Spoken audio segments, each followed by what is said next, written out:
Bendiciones, iglesia. Bendiciones, iglesia.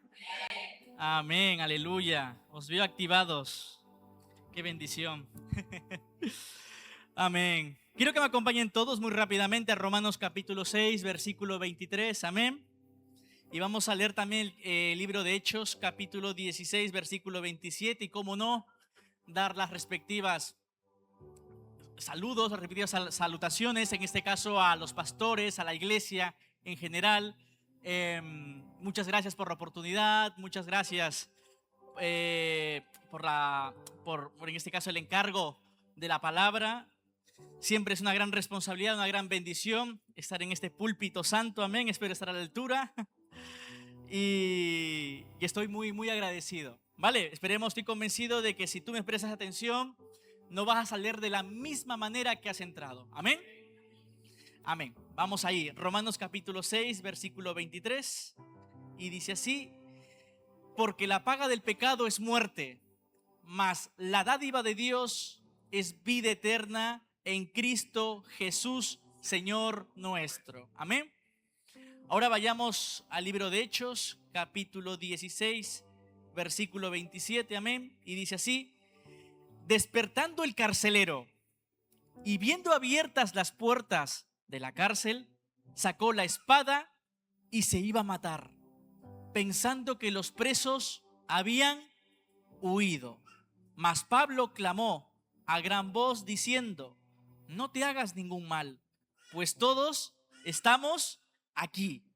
Él entonces, pidiendo luz, se precipitó adentro y temblando se postró a los pies de Pablo y de Silas, y sacándolos les dijo: señores, ¿qué debo hacer para ser salvo? Amén. Pueden tomar su asiento. Amén, aleluya. Qué bendición, iglesia, qué bendición. Amén, aleluya. Hay presencia de Dios aquí, amén. Vamos a ello. Esa semana Barcelona tuvo una de las noticias más relevantes que se ha escuchado. Y no me estoy refiriendo al Papa. Me estoy refiriendo a algo catastrófico que ocurrió en Barcelona. Resulta que hubo una noticia que estremeció completamente a todos.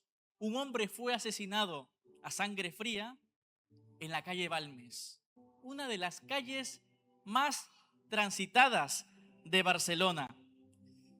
Escucharon, ¿no? Un sicario apareció, de repente disparó a una persona y desapareció. Como si esto fuera el Bronx, o como si estuviéramos, no sé, ¿no?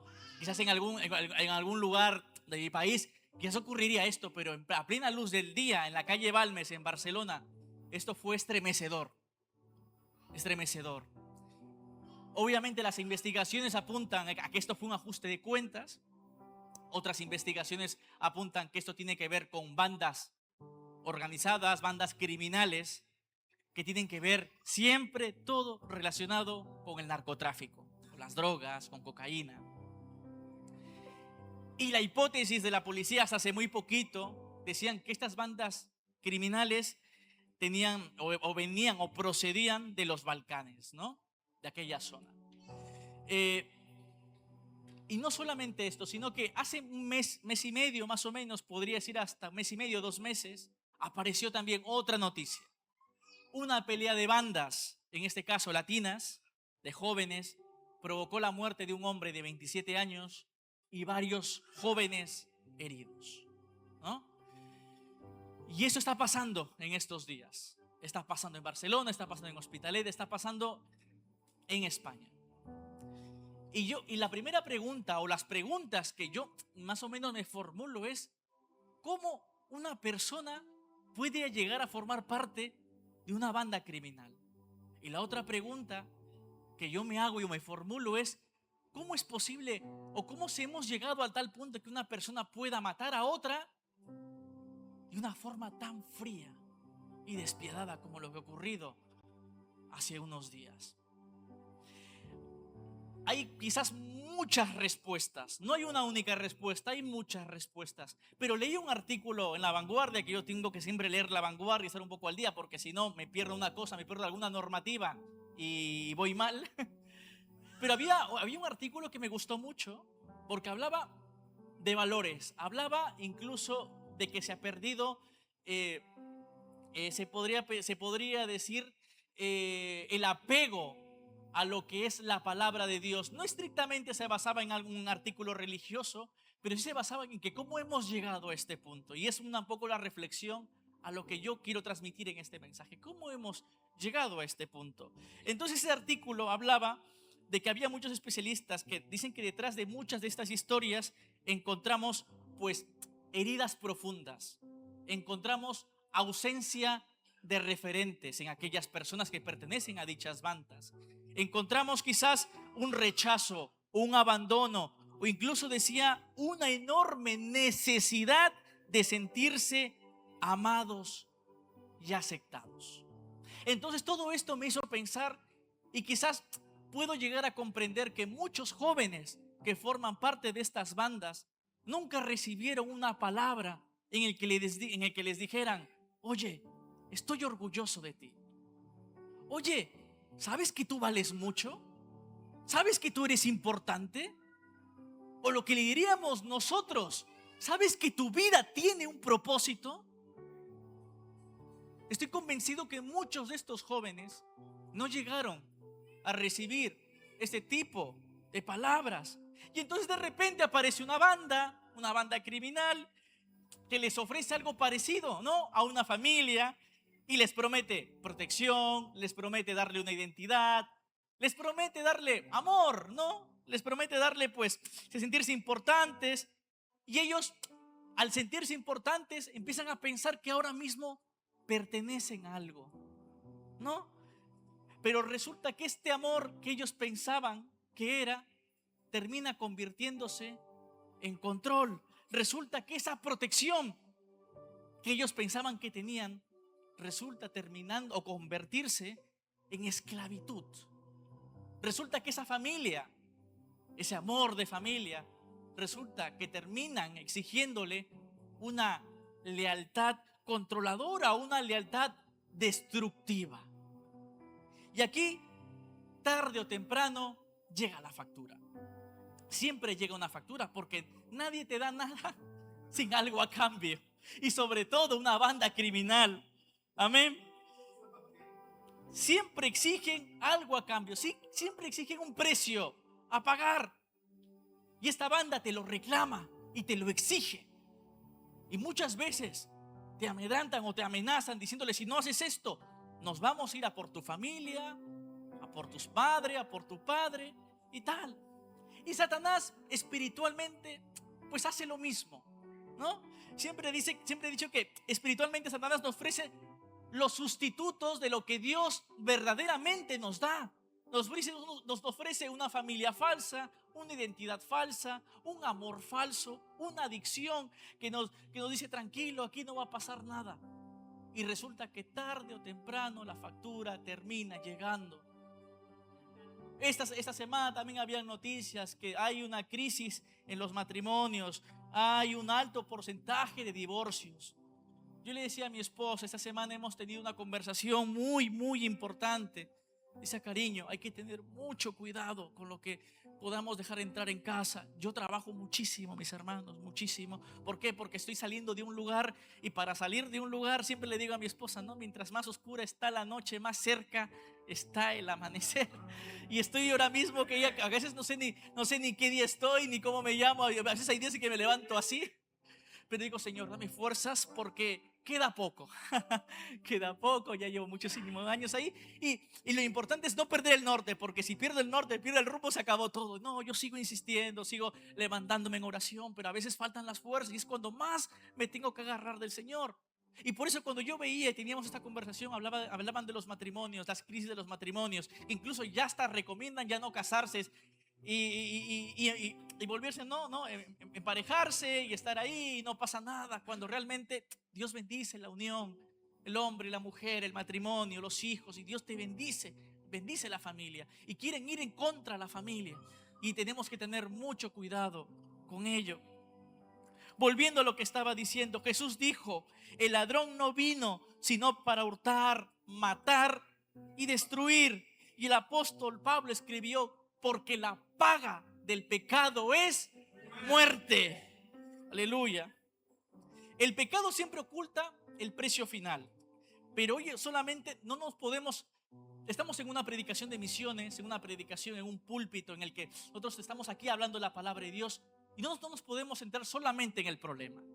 Nos tenemos que también centrar en la solución, porque hay solución. Amén. Porque hay esperanza. Amén. Saben, esa solución y esa esperanza Jesús lo vio. Sabía que la paga del pecado era muerte. Así lo que hizo Dios en ese momento en su trono, vio que íbamos todos a morir. Lo que hizo fue descender a ese pozo del pecado donde estábamos nosotros metidos y cambiar esa muerte por vida. Cambiar esa muerte por esperanza. Amén. Porque ahora mismo tenemos esperanza. Y todo ello me lleva a recordar una historia que pasó ya hace unos años en Estados Unidos, en un pueblo. Resulta que hace algunos años, en un pueblo muy recóndito de Estados Unidos, dicen que había un niño que estaba jugando y que de forma distraída cayó en un pozo muy profundo y era muy estrecho ese pozo. Resulta que los padres se dieron cuenta, los vecinos se alarmaron porque en los pueblos ya sabe que se conoce absolutamente todo. Llamaron a los vecinos y tal, dijeron: el niño se ha caído. Y todos pensaban que el niño estaba muerto, pero no, porque el niño se le escuchaba llorar y eso fue positivo. El niño estaba vivo. Amén. Así que empezaron a decirle al niño, porque el niño tenía unos 4 años, 4 casi para 5 años, y empezaron a decirle: ¿estás bien? ¿Estás bien? ¿Puedes escucharnos? Ponte a un lado, ponte al otro. Y el niño no paraba de llorar. El niño no entendía nada, no quería instrucciones, quería salir de ahí. Entonces le intentaron poner una cuerda y tal, pero la cuerda no era suficientemente larga y todos estaban desesperados por lo que le estaba pasando al niño. Y pasaban las horas y los padres no paraban de llorar, petrificados por ver a su hijo ahí llorando, y que poco a poco la voz se iba apagando.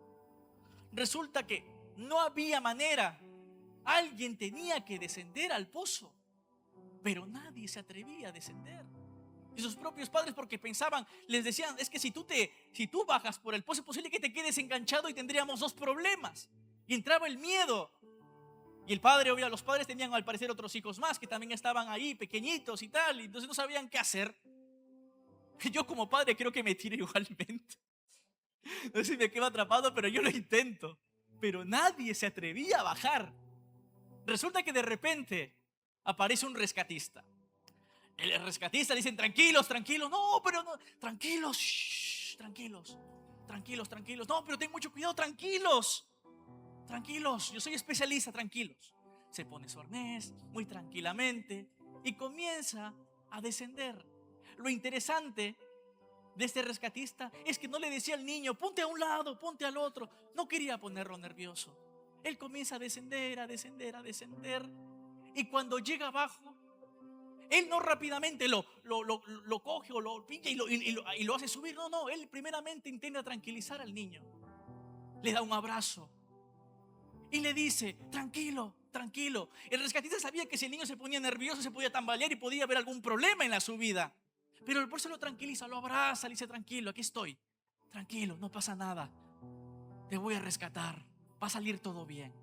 Así que lo abraza, y cuando lo tranquiliza al niño, empiezan a subir y el niño es rescatado. En el ámbito espiritual ocurre lo mismo. Nosotros necesitábamos ser rescatados. Necesitábamos que alguien descendiera, porque estábamos perdidos. Estábamos muertos en el pecado. Estábamos completamente esclavizados. Estábamos condenados. Y tuvo alguien que descender y morir por nosotros. Esa persona nos abrazó. Esa persona nos cuidó. Y esa persona murió por nosotros. Y su nombre lo conocemos todos. Es Jesús de Nazaret. nuestro rescatista, nuestro héroe, nuestro Padre, nuestro amigo. Aleluya. Vamos a darle un fuerte aplauso a Él, porque Él es el único, el mayor de todos.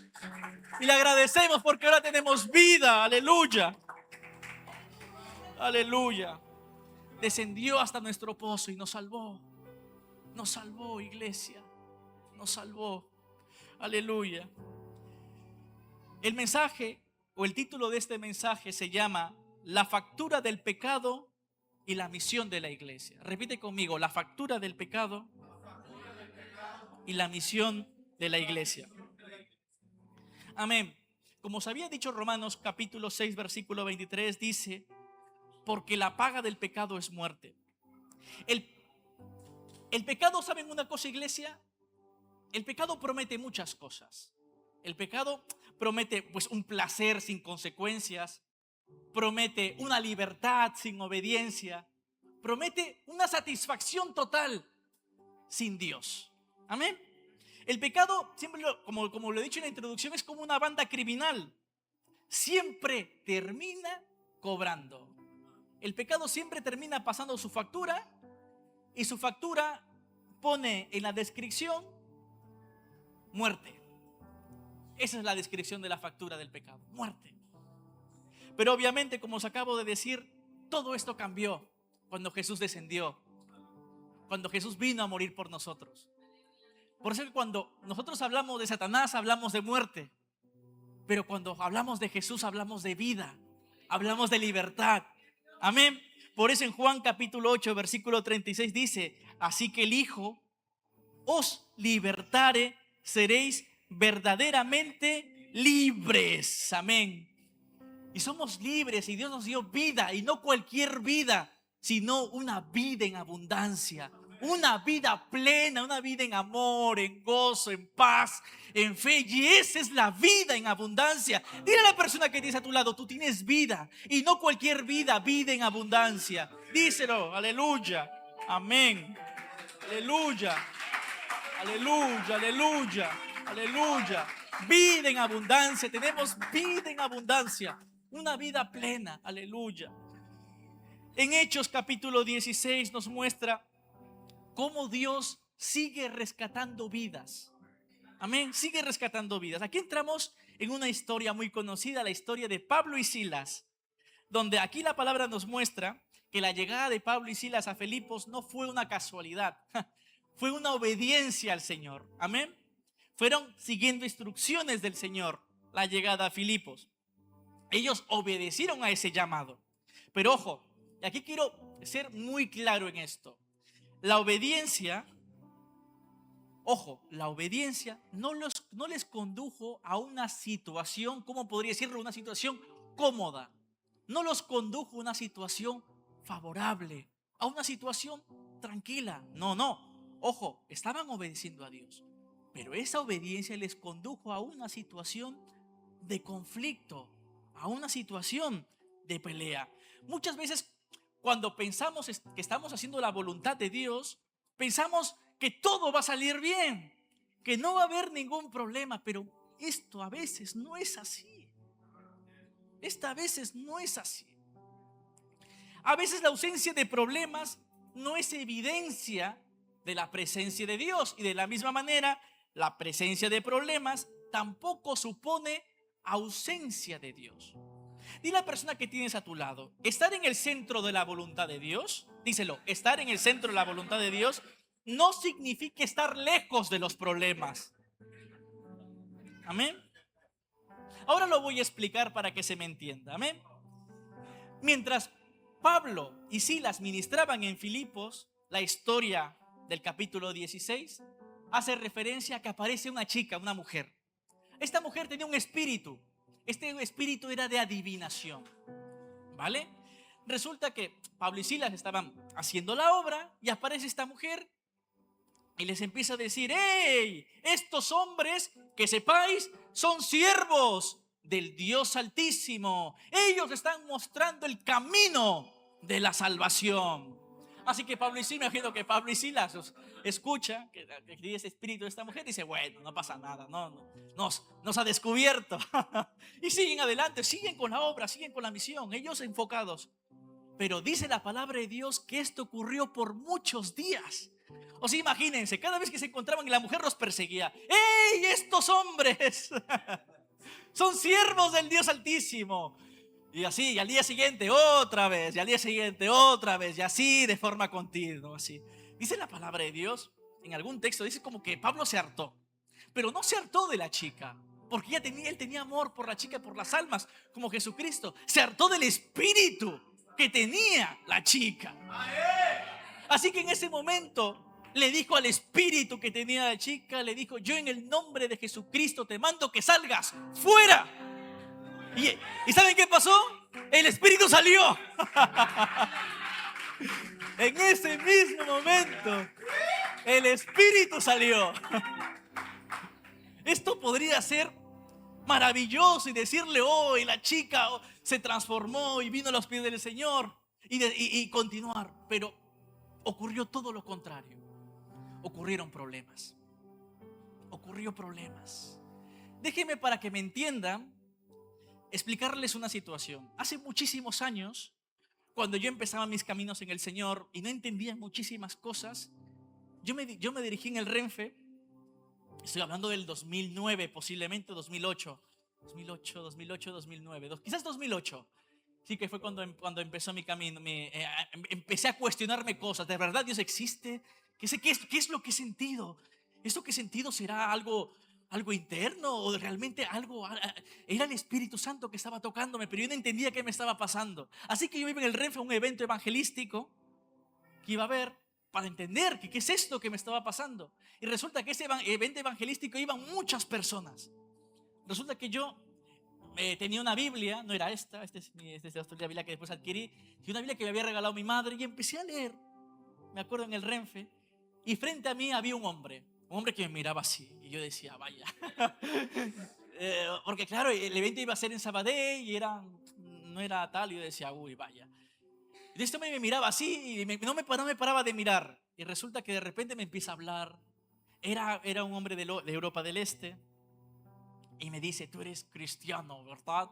Y yo le digo, pues sí, no soy cristiano, pero estoy empezando a leer la Biblia. Y me dice, esto es lo mejor que puedes hacer, lo mejor. Y yo le decía, vale, gracias. Y como diciendo, no, déjame leer, ¿no? Que estoy leyendo, no me interrumpas. Y entonces él, que estaba al frente mío, en el Renfe, porque hay unas sillas que se ponen al frente, se pone y se sienta a mi lado. Yo dije, vaya, ya le hemos liado. Y comienza a hablarme y comienza a decirme, mira, Dios ha transformado completamente mi vida, ha cambiado completamente mi vida, y te voy a enseñar una cosa. Él estaba, era mayo, hacía calor, yo iba con una camiseta manga corta, pero él llevaba pues una chaqueta, ¿no? Un cortaviento. Así que él me comienza a decir, mira, te voy a enseñar una cosa de que el Señor me ha salvado. Se quita la chaqueta y me enseña sus brazos. Sus brazos estaban llenos de marcas de agujas. Este chico se había drogado de una forma increíble y utilizaba los medios para drogarse, las inyecciones, las agujas. Era horroroso. Mis hermanos, lo recuerdo como si fuera ayer, porque el cuerpo se me escarapeló así, de esa manera. Dije, vaya. Y me dijo, yo vivía tirado en las calles, vivía mal, yo hacía mucho daño a la gente, pero el Señor me salvó.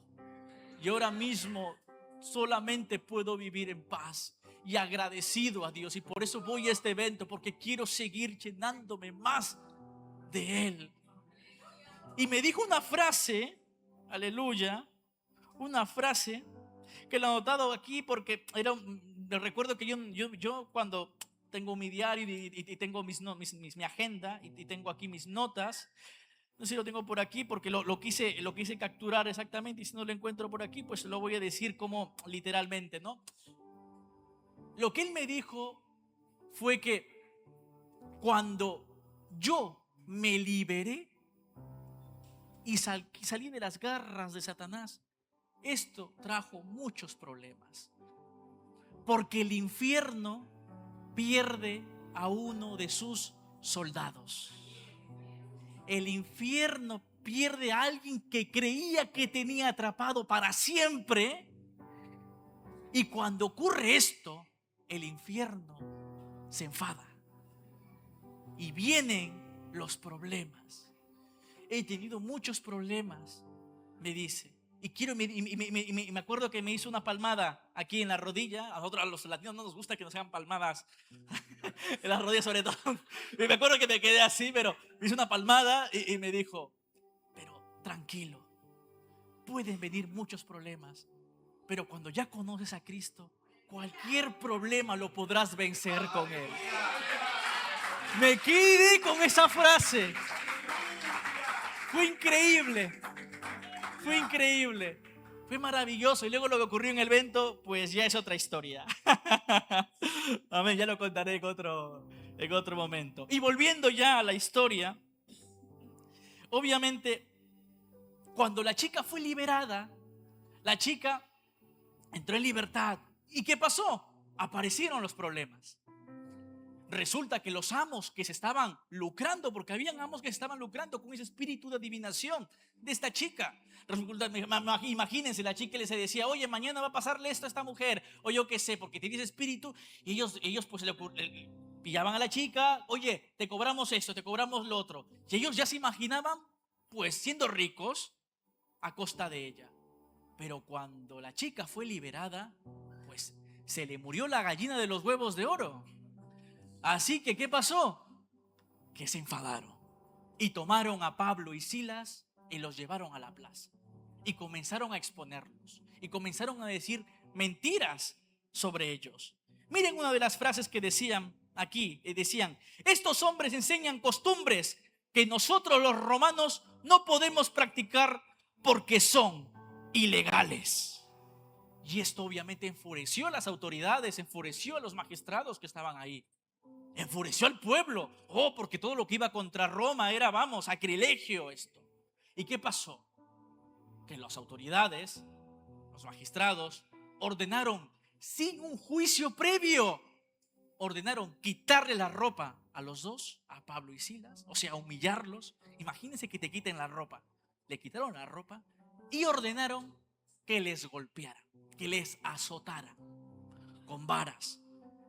La palabra de Dios dice que después de haberles azotado mucho, los metieron a la cárcel y le ordenaron al carcelero que asegurara que no escaparan.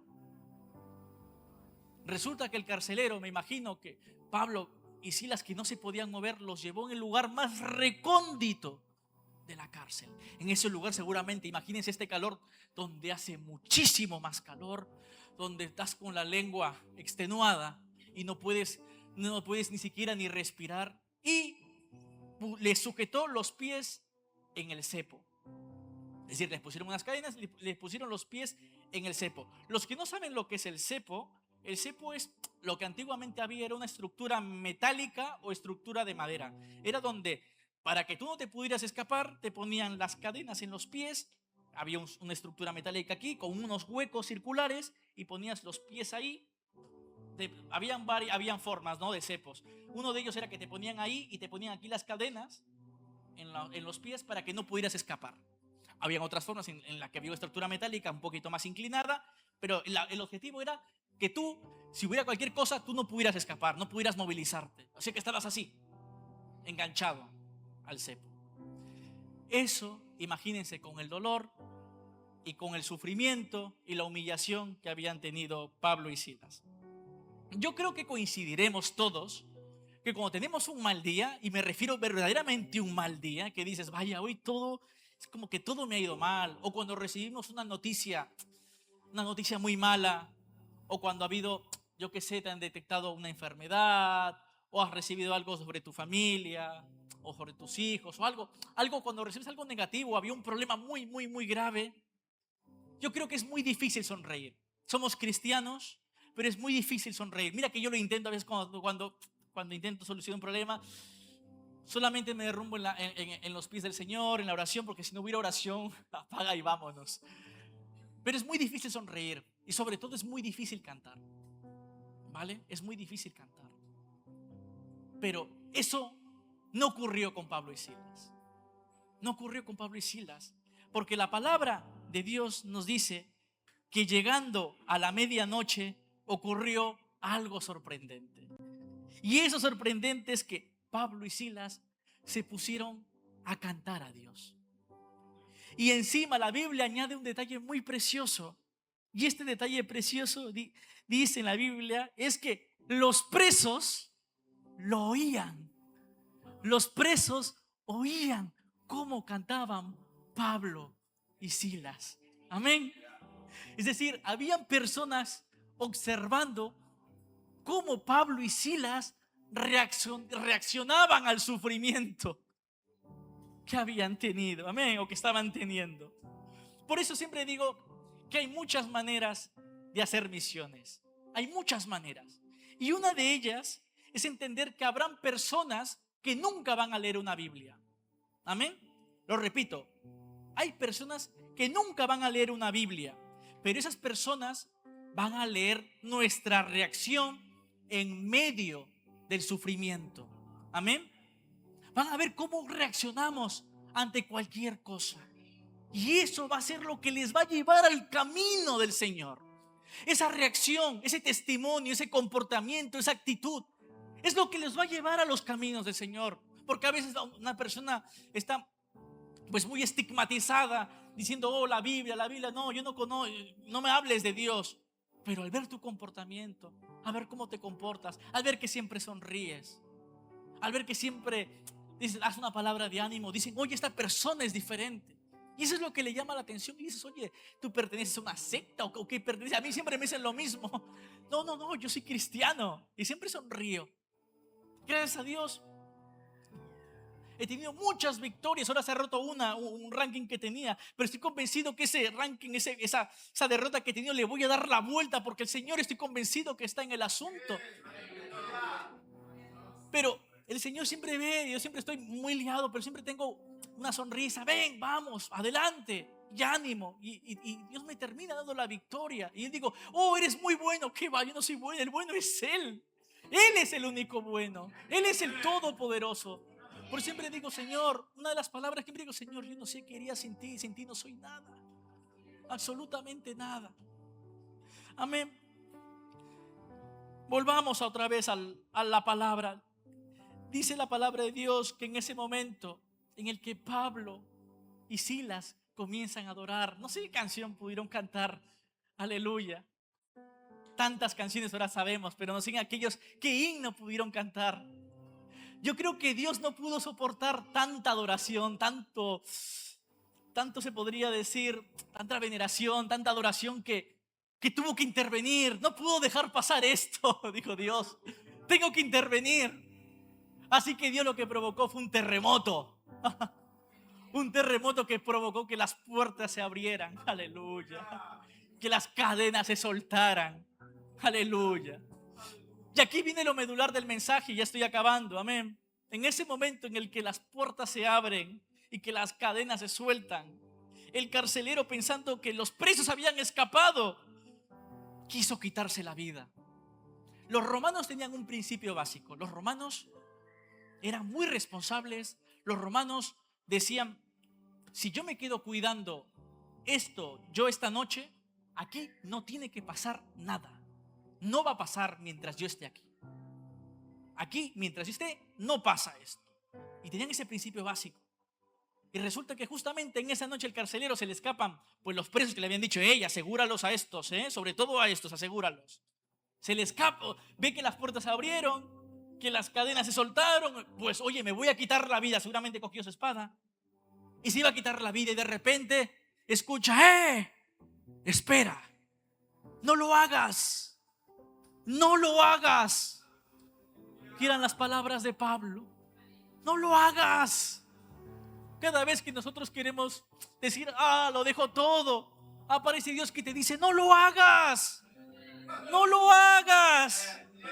Oh, ya no puedo más, oye, Dios a veces, no lo hagas. No lo hagas. Estoy aquí. Estoy aquí. Aleluya. Estoy aquí, dice el Señor. Aleluya. Estoy aquí. Aleluya. Aleluya. Pablo le gritó, no te hagas ningún mal, estoy aquí. Estamos aquí. Y entonces ese hombre hizo la pregunta más importante de toda su existencia. Y esa pregunta es, señores, ¿qué debo hacer para ser salvo? ¿Qué debo hacer para ser salvo? Aleluya. Y la respuesta es muy clara. La respuesta fue simplemente has de creer. Repito, has de creer en el Señor Jesucristo y serás salvo tú y toda tu familia. Y toda tu familia.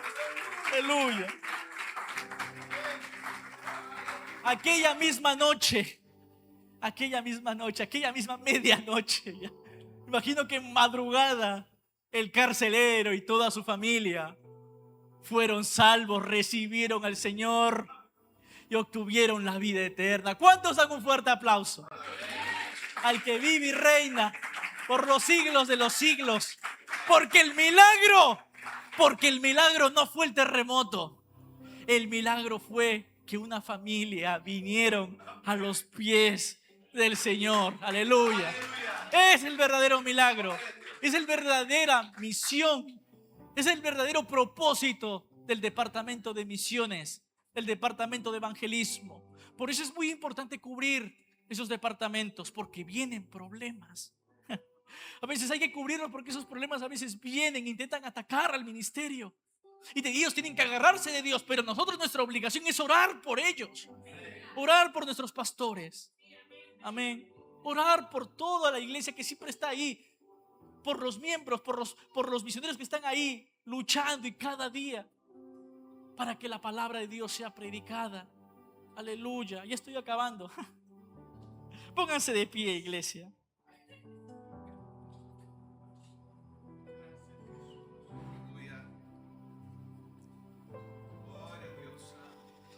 Aleluya.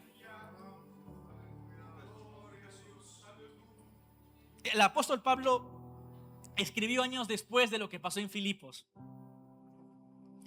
Yo planté, Apolos regó, pero el crecimiento lo ha dado Dios.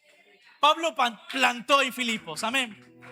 Pablo plantó en Filipos, otros regaron después, pero fue Dios el que hizo crecer la obra. Amén. Yo creo que todas estas experiencias hicieron que Pablo y Silas entendieran que muchas veces hay problemas, pero que Dios está en el asunto. Amén. Yo te digo, iglesia, hay problemas, hay muchos problemas. A veces que tú decías, ¿por qué pasan estas cosas? Pero también déjame decirte que Dios está en el asunto. Dios está en el asunto. Así que tú proclama esa bendición. Míralos, fueron expuestos, humillados. Imagino que cuando pensaron a cantar, esto ya fue una interpretación personal, ¿no? Empezaron a cantar, imagino que fue, imagínense una canción, ¿no? La bondad de Dios, por ejemplo. Empezaron a cantar y de repente ellos estaban heridos con la marca de los azotes que recibieron. Me imagino con las heridas, con la sangre ahí pegada con sus camisetas, llenos de calor, que no podían respirar. Estaban así, pero a pesar de ello, ellos sonreían y empezaron a cantar al Señor. De verdad, eso sí que es un milagro. Eso sí que es un milagro. Iglesia, además les digo una cosa, nosotros somos un milagro. Nosotros somos un milagro. Y eso es lo que Dios ve en nosotros. Que a pesar, en medio de los problemas, a pesar de las noticias que cada uno va recibiendo, nosotros seguimos adelante. Seguimos adelante. Miren qué preciosa está la iglesia. La decoración de misiones. Increíble. Increíble. Por eso les digo una cosa. Colaboremos con misiones. Ahora habrá seguramente afuera abre un puestito para vender, pero a veces piensan, no, es que son para ellos. No, es para misiones, iglesia. Por eso es muy importante colaborar. Si tenemos, apoyemos misiones, apoyemos el ministerio de evangelismo, apoyemos, iglesia. Yo digo, ahora mismo no puedo estar, porque ellos dirán, bueno, a ti no te veo, si es que no estoy. Yo les digo que a veces yo no sé ni qué día me despierto, pero créanme que cuando yo esté lo voy a dar todo. Yo ahora mismo lo que sí puedo dar es, doy ofrendas. ¿Por qué? Porque estoy trabajando. Entonces lo que puedo dar es, oye, apoyar económicamente. Pero luego llegará también el momento en que no solamente será económicamente, sino también será presencialmente. En oración también estoy ahí. Si no puedes apoyar económicamente ni presencialmente, también porque estás trabajando, pues en oración, en ayuno. Un ayuno por el culto de misiones, por el departamento de evangelismo. ¿Sí me pueden acompañar el ministerio de alabanza? Amén. Aleluya. Rápidamente, me queda un minuto. Aleluya. Y con esto ya finalizamos. Amén. Cierra tus ojos, iglesia. Quiero que cierres tus ojos y vamos a orar al Señor. Aleluya. Aleluya. Gracias te damos, Dios, por este momento especial. Gracias por esta palabra, Señor. Estoy convencido, Señor, que esta palabra ha tocado corazones, Señor. Estoy convencido que ahora mismo, cuando vengan esos problemas, haremos como Pablo y Silas, que empezaron a cantar en la medianoche, empezaron a adorar en la medianoche. Aleluya. Y cantaremos ese himno de victoria. Aleluya. Oh, iglesia, aleluya. Recibe, iglesia, levanta tus manos. Levanta tus manos. Recibe. Recibe renovación, aleluya. Recibe renovación de fuerzas. Aleluya. No hay mejor lugar que estar en los pies de Dios. Aleluya. Oh, te adoramos, te adoramos, Dios. Aleluya. Vamos, iglesia. Te adoramos, Dios. Aleluya. Me levantaste. Aleluya. Vamos a provocar un